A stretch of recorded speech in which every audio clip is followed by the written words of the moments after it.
Bonsoir à tous, bienvenue dans cet Art Look et nous poursuivons notre cheminement à l'intérieur de nos pensées, à l'intérieur de la créativité et art de disséquer nos réalités avec ce questionnement central.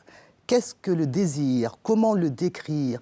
L'écrire dans une juste tonalité.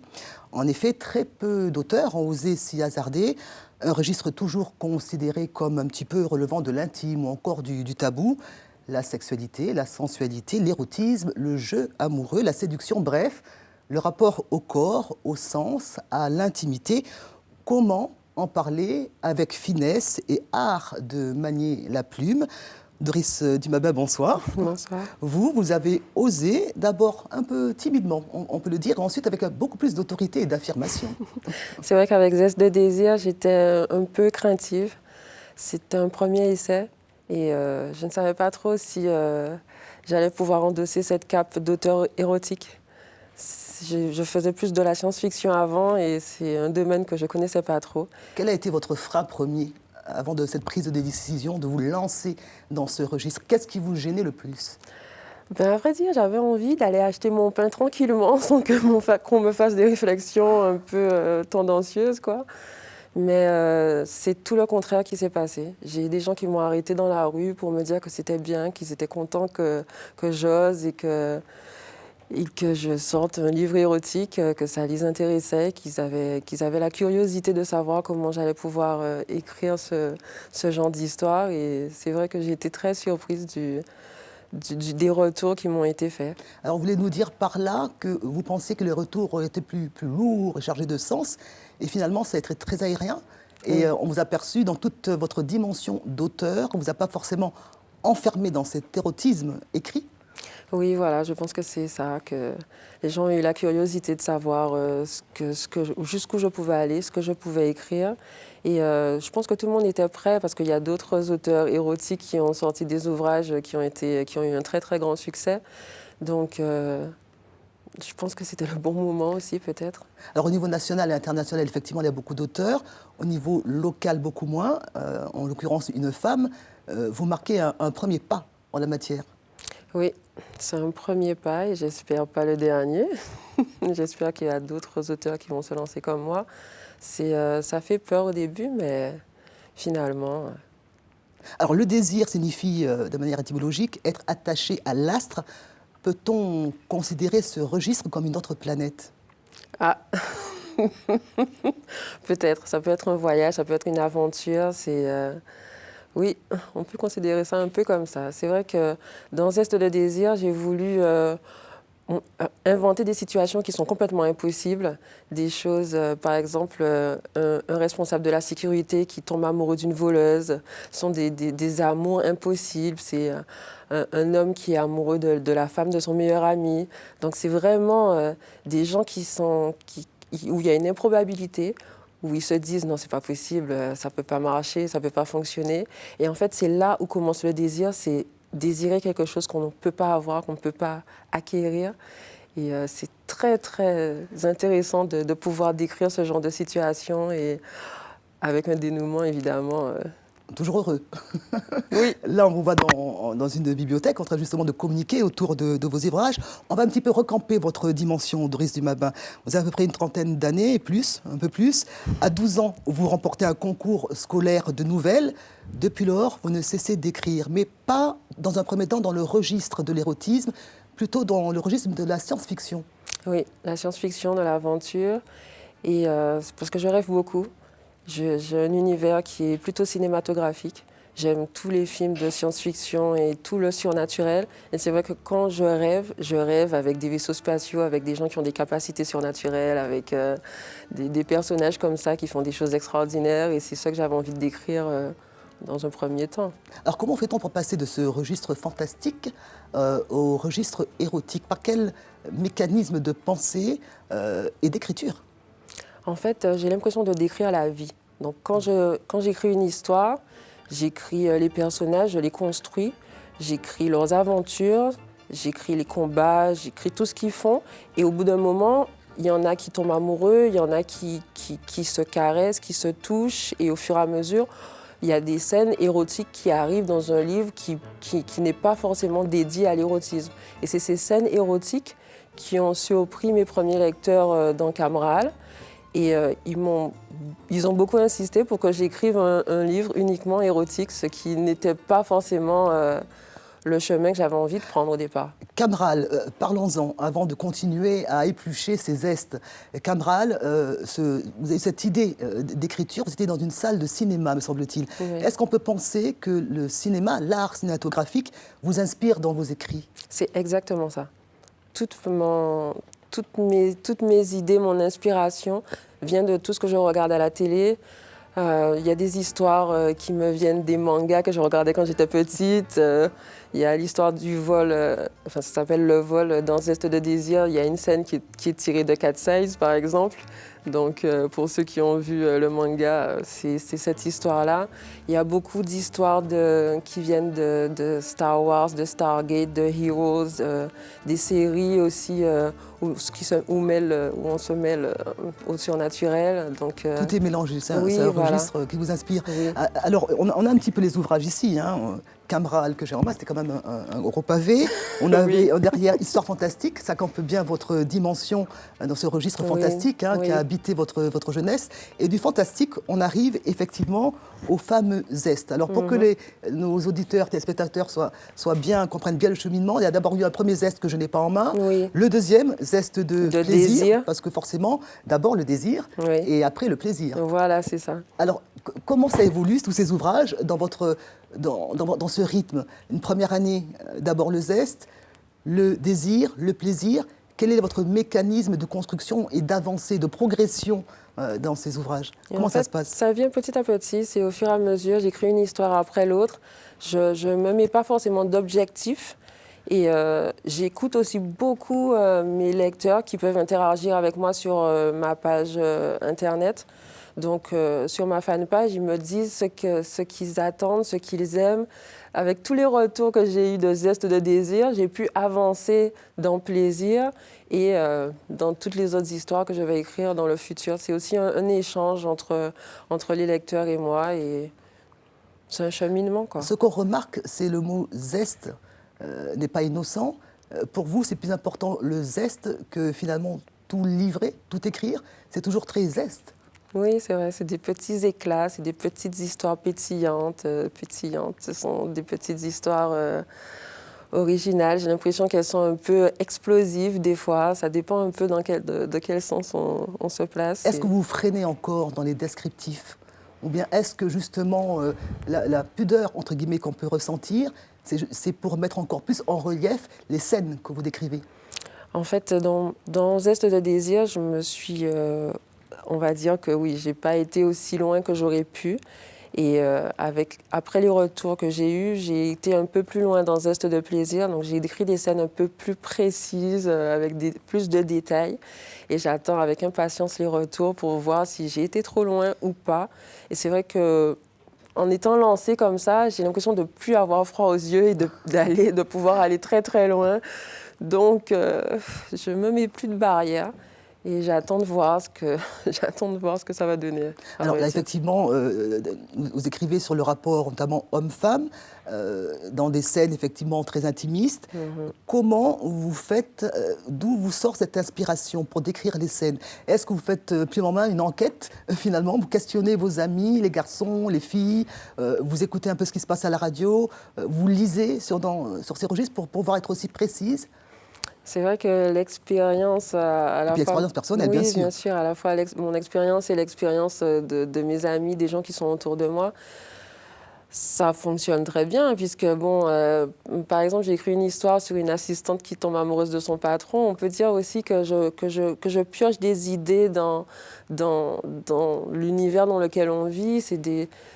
Je ne vais pas forcément très loin pour trouver des idées. C'est des idées qui me viennent comme ça, pas forcément les expériences des gens aussi, mais c'est un peu de tout, en fait. C'est des films que j'ai pu voir, c'est des choses que j'ai envie de raconter. Je veux dire, j'ai écrit une histoire dans le deuxième qui s'appelle Le Destin. C'est l'histoire d'une femme qui est très, très belle et tous les hommes veulent la séduire. Et une fois qu'elle est séduite, on n'essaie pas de la garder, on n'essaie pas de la séduire dans le continu, on va dire, dans le quotidien.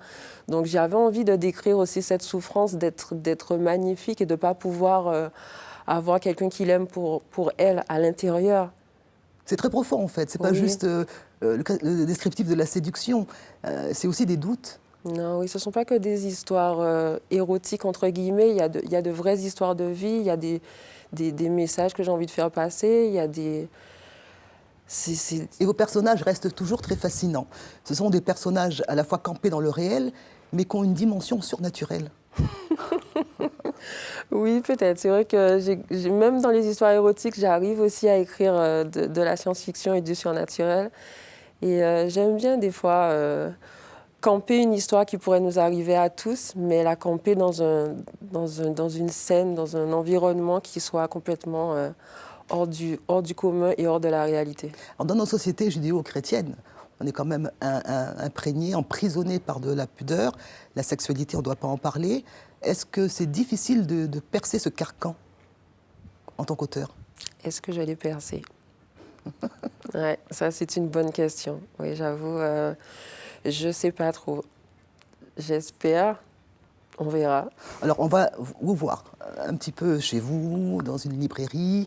On va aller un petit peu à la rencontre de la Doris que vous êtes et surtout entendre le témoignage de quelques lecteurs. Et on se retrouve juste après. On découvre.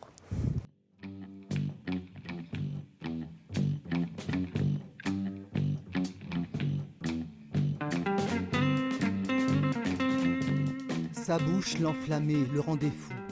Anton, fantasmé sur elle depuis le premier jour, il la trouvait parfaite, sauf que tout les séparait.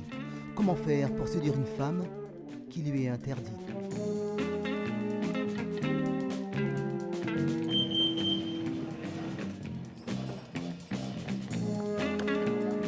Bonjour, Bonjour. vous connaissez cet auteur?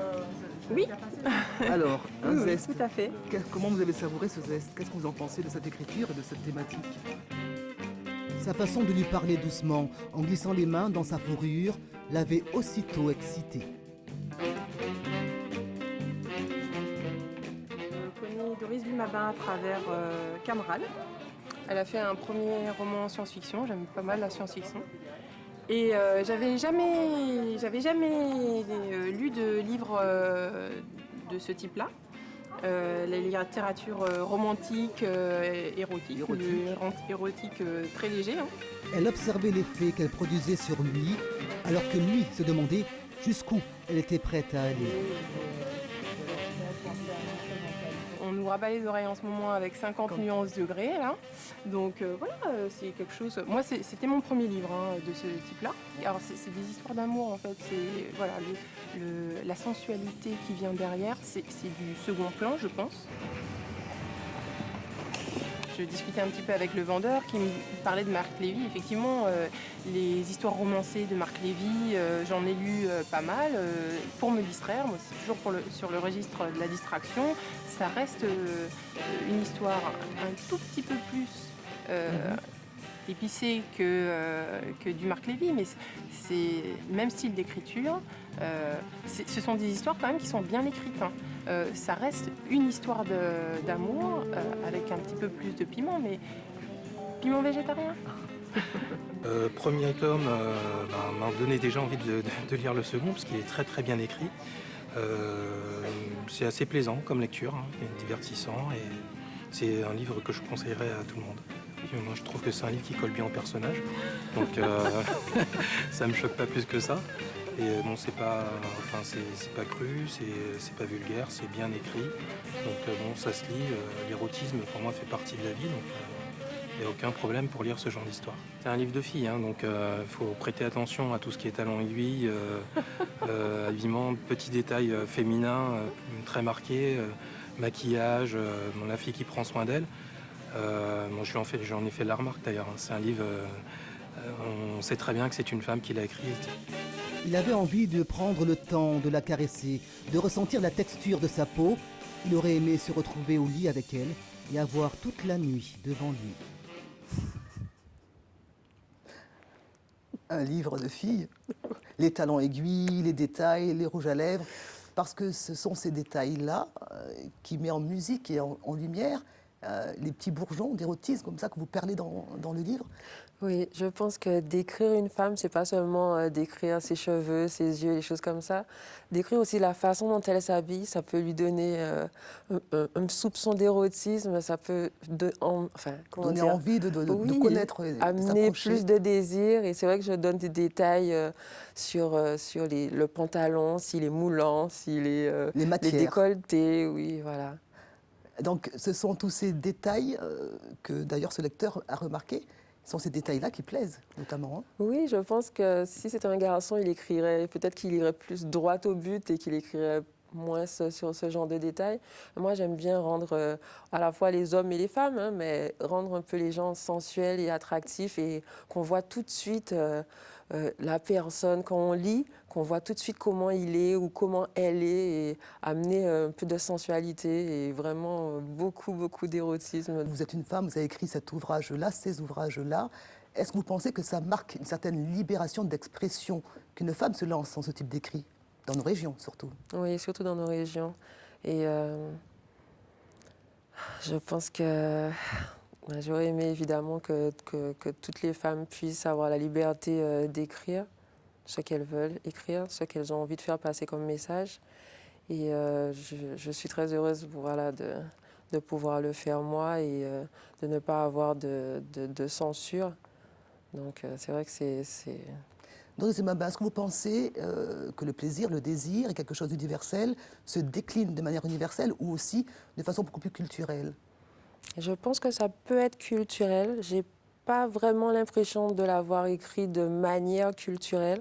J'ai plutôt écrit un livre grand public où tout le monde peut se retrouver. Donc moi, j'ai plutôt pris le parti pris de la dimension universelle, j'ai l'impression. Donc il y a tout type de personnes dans mes livres. Il n'y a pas que des petits, il y a des grands, il y a des gens qui sont vraiment en forme, on va dire. Des gens qui sont un peu plus minces, il y a des blonds, des noirs, des bruns, enfin toutes sortes de personnes pour que tout le monde puisse se retrouver et que tout le monde trouve l'histoire qui lui plaît le plus, le personnage qui lui plaît le plus aussi.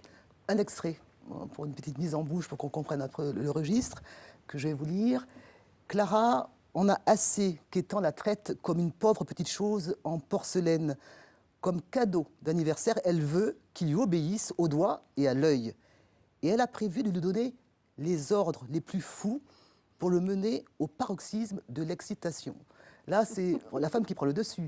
Là, à ce registre-là, est-ce que c'est pas aussi une vision futuriste de ce que ça pourrait être, les rapports hommes-femmes, ou bien dans le mode de la séduction?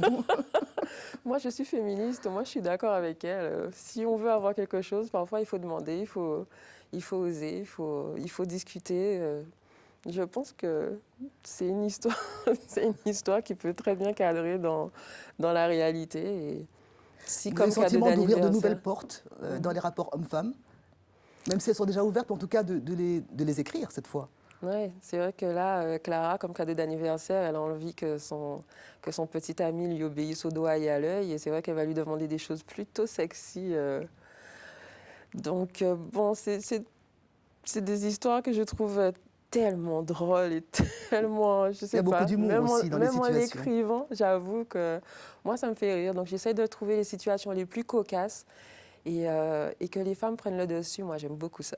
Vous partez bientôt au Salon du Livre à Paris. Oui. Vous êtes dans un registre d'auteurs indépendants. Hein, Oui, c'est ça. Vous produisez vos propres livres. Vous avez une formation en communication. Est-ce que ceci n'explique pas cela? Vous avez quand même une certaine facilité pour communiquer autour de vos ouvrages. Oui, je pense qu'avant même de faire mes études en communication, j'aimais déjà beaucoup ça. Hein. Des fois, on se trouve dans les études ou on trouve les études selon sa personnalité. Moi, c'était un peu des deux. Donc, c'est vrai que ça m'aide beaucoup d'avoir cette expérience en communication pour pouvoir faire la promotion des livres et pour pouvoir savoir comment faire un peu le marketing autour d'un livre. C'est compliqué déjà d'être auto-éditeur, de tout faire toute seule. Et c'est vrai que j'ai un peu la chance, avec aussi mon entourage qui m'aide beaucoup, de pouvoir m'en sortir. Alors dans ce registre, on a connu le succès de Virginie Desppointes, La vie sexuelle de Catherine M. de Catherine Millet. Il y a aussi Particules élémentaires de Michel Houellebecq. Où sont les ouvrages de Doris Dumabin? Parce que finalement, le registre du désir, de la sexualité, n'a pas beaucoup d'auteurs. Comment faire pour s'inscrire dans ce listing d'auteurs? Moi, j'ai hâte. Moi, j'ai hâte de faire partie des auteurs français. J'ai hâte, moi j'ai envie de détrôner Musso. Je me fixe des objectifs. Donc je continue à écrire. J'espère que mes livres vont plaire au plus grand nombre et qu'au fur et à mesure, je ferai partie de ces grands auteurs. Être originaire de la Guadeloupe, vivre en Guadeloupe dans l'auto-édition, ça éloigne du centre et de la considération d'un écrivain? Peut-être ou peut-être pas. Peut-être que je peux être l'ovni, entre guillemets, qui vient d'ailleurs et qui plaît et qui étonne. Et puis peut-être que je vais prendre un peu plus de temps que d'autres qui sont plus proches des centres de lecture. Je ne sais pas trop, ça va dépendre de mes amis guadeloupéens. Alors on a parlé de votre contenu, le désir, mais on n'a pas beaucoup parlé du style littéraire. Vous avez une écriture fine, précise, les phrases sont limpides, et ça, c'est dans tous vos registres d'écrits, c'est quelque chose qui perdure. La clarté et la précision. Oui, mais c'est beaucoup d'entraînement aussi, parce que comme j'écris depuis que j'ai 10 ans, c'est sûr que j'ai pu affiner ma plume, on peut dire. Et puis je me suis aussi trompée. Je suis revenue, j'ai appris, j'ai beaucoup lu. Et c'est vrai qu'avant de sortir mon premier recueil érotique, j'ai aussi lu de la littérature érotique pour voir un peu comment les gens écrivaient à ce sujet. Donc c'est aussi un auto-apprentissage, on va dire. Et moi, j'aime beaucoup écrire. Hein. J'écris tout le temps, j'écris tous les jours, j'écris dans la salle d'attente. Dès que j'ai 5 minutes, je prends ma tablette, j'écris 2 lignes. Donc, tout le temps. Oui, tout le temps. Oui. 50 nuances degrés, on en a parlé tout à l'heure, en livre, maintenant au cinéma. Comment vous vous positionnez par rapport à cet ouvrage, si on doit parler de positionnement d'ailleurs? Oui, au départ, je n'ai pas voulu le lire pour ne pas être influencée. Donc, j'ai écrit tous mes livres avant de le lire. D'ailleurs, je l'ai lu il n'y a pas très longtemps. Ça se compte en jours. Et c'est vrai que je ne voulais pas choquer mon public. Mais ce livre-là est au-delà de ce que j'écris. Donc, je me dis que je peux encore aller plus loin. Donc, on va dire que je n'ai pas peur de faire plus précis, de faire plus de détails. Et, plus de descriptif. Oui, plus de descriptif, pourquoi pas. Si les gens sont prêts, s'ils ont envie, moi je suis prête. Moi j'apprends tous les jours, je fais des recherches. C'est pas une écriture où je me dis ça y est, je sais tout, j'écris comme ça. Non, vraiment, je fais des recherches. J'ai envie de coller au plus près de ce que les gens ont envie de lire et des fantasmes de tout le monde et de répondre à tous les fantasmes que les gens peuvent avoir dans notre univers. Donc vous n'êtes pas du genre à vous dire qu'il y a les auteurs et puis les auteurs du registre érotique. Un auteur est un auteur et se définit en fonction de la qualité de sa plume. Oui, j'espère. J'espère que je ne vais pas être enfermée en tant qu'auteur érotique. Parce que, C'est un enfermement qui vous gênerait? Au départ, oui, j'avoue. J'avais pas tellement envie d'être enfermée dans ce cadre-là. Et finalement, je pense qu'en lisant ce genre de livre, on a moins peur. En écrivant, on a encore moins peur. Mais je pense que les gens qui se font de fausses idées, c'est des gens qui n'ont pas encore lu de livres érotiques. Alors, on lit d'abord des livres érotiques, après on vient discuter et on vient... en parler ensuite. Oui, voilà, on peut en parler ensemble. C'est un livre comme un autre, quoi. C'est une histoire, il y a des personnages, il y a des aventures, il y a plein de choses. Je veux dire, il y a une histoire que j'ai écrite qui se passe en pleine forêt amazonienne où c'est un guide de randonnée qui tombe amoureux d'une jeune écrivaine qui cherche des sensations fortes. Et c'est un livre c'est une histoire que j'ai calquée sur la poursuite du diamant vert. Donc c'est vraiment quelque chose, une aventure, quoi. Et son imaginaire. Et puis on peut dire aussi, pour conclure, que la nature a horreur du vide. Donc pourquoi ne pas l'occuper? C'est sûr. Merci Doris Dumabin. Merci beaucoup. Merci à tous de nous avoir suivis. On se dit, comme d'habitude, à la semaine prochaine pour d'autres aventures. Au revoir.